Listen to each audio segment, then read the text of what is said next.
everyone, this is your girl Texas Black Diamond. Thanks again for tuning in with your girl Texas Black Diamond. We have Mike Leonard speaking with a news outlet, and he told the reporter, talked to the reporter, and he was trying to say what was going on. But I also noticed when he was giving the details of what happened at the hearing that the judge asked Robert, was he in agreement with, Greenberg and Mike Leonard, wanting to resign. But he didn't tell the reporter that Robert terminated them. And also, Mike Leonard told the reporter that they are still on the Chicago's case. So they are still employed with, Robert Sylvester Kelly, from what Mike Leonard is saying to the reporter. So you guys just listen to it, and then you drop your comments down below. Once again, Robert Sylvester Kelly, praying for all things go in your favor and that you get out real soon. Entertainer R.Kelly and his attorneys were back in court today. Two of those attorneys asked a federal judge in New York to release them from representing the R&B singer. They want off his upcoming sex trafficking trial scheduled for August. Now, in this letter filed in federal court on Monday by Chicago-based attorneys Steve Greenberg and Mike Leonard, it reads in part, "Our reasons for withdrawal are significant and it is impossible in our belief for us to be able to continue to properly represent Mr. Kelly under these circumstances." Joining me now is attorney Mike Leonard, fresh off his conference call hearing, which happened actually within the last hour. Attorney Leonard, thank you for joining us on BNC, and more importantly, thank you for speaking with us. Thanks for having me. Appreciate it.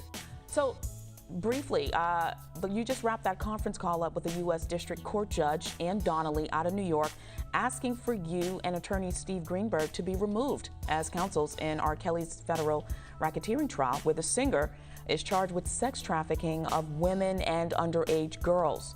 I understand she's holding off on a decision for now. So what exactly happened during that phone call? Sure, it was a relatively brief hearing of about 10 or 15 minutes today, but we filed the motion under the local rules of that court. She wanted us to give her more detail, more explanation. So she's requiring us to submit something in writing to the court. We'll probably do that tomorrow. Most likely that'll be a sealed filing, meaning that it won't be on the public docket. It'll just be for the court's view. And she just wants some more to have us articulate the bases for our withdrawal. But I have every expectation that she will grant the motion to allow us to draw. And as she said, the trial date's set for August, and it's going to go.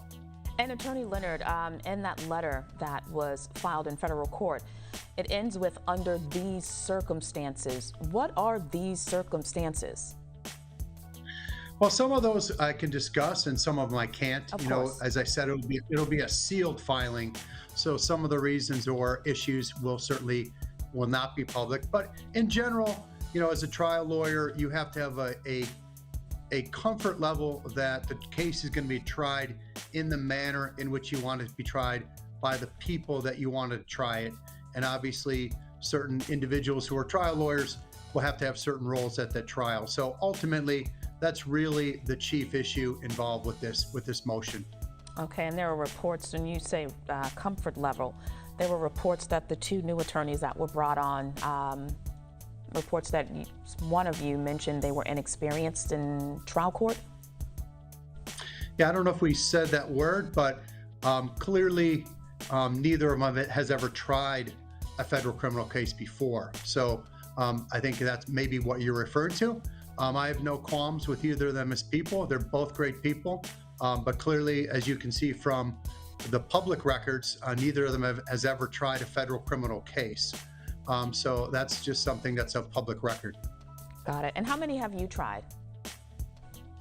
Lots and lots. So yeah, I was brought into this case, and it's a little bit different for me because Mr. Greenberg had the client relationship with R.Kelly, and so it wasn't my client to begin with. So I was brought in as a trial lawyer really for that purpose, because I had been on a very good run in federal court in terms of getting not guilty jury verdicts, which is somewhat unusual. So I didn't have that initial relationship with R.Kelly. It was Steve's relationship because of that. So it makes me in a little different position than maybe some of the other lawyers. Okay, and now Mr. Kelly was expected to be on that call today. Did he speak? Yeah, he was. He did speak briefly. You know, what the judge always wants to do when a motion like this is filed, they want to make sure that the client is in agreement with it. So she had to ask him certain questions about whether he's in agreement with our withdrawal, that he wants to proceed with the other two individuals. He answered affirmatively he did. At one point, he indicated that he wanted to speak, and one of the attorneys who will be staying on the case wanted to question him. The judge kind of shot that down rather quickly and just indicated to that lawyer that if they want to file something in response to our briefing with the court, they would have every right to do that. And now you shared, there's documents that were shared publicly that it was either you or Greenberg who helped R.Kelly with reading certain court documents because he had some difficulty reading them himself. What's the relationship between you and R.Kelly now? Well, it's hard to say going forward. Yeah, I mean, going forward, who knows? I mean, we're still involved in the Illinois federal case. So we haven't withdrawn from that case. I had a very good relationship with Robert. So I'd seen him in person at the MCC on numerous occasions. Had also spent hours on the phone with him, video calls.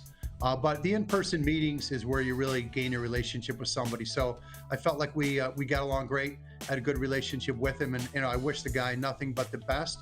It's a interesting story that will get to be told in full at trial. And it will be a nice opportunity for Robert to tell his story. But it really is an amazing sort of rags to riches story of a guy from Chicago who was literally playing music on the L underground. Attorney Leonard, I want to get one last question in with you. R.Kelly's 54 years old, and obviously I know a client attorney privilege, there's certain things you can't talk about. But his bail has been denied multiple times. Do you anticipate R.Kelly getting out of jail anytime soon, or prison, better yet, anytime soon? Well, remember, he's in jail because he hasn't been convicted of anything, so he's not in prison.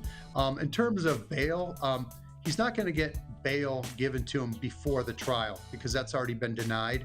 And, you know, courts are very reluctant to release somebody right before trial. Not that he would go anywhere, but the theory being that that's when someone's most likely to attempt to flee. He would never do that.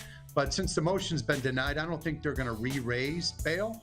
What'll happen is he'll get taken from Chicago to New York, and he'll be confined in the jail in New York that they use for people who are on trial.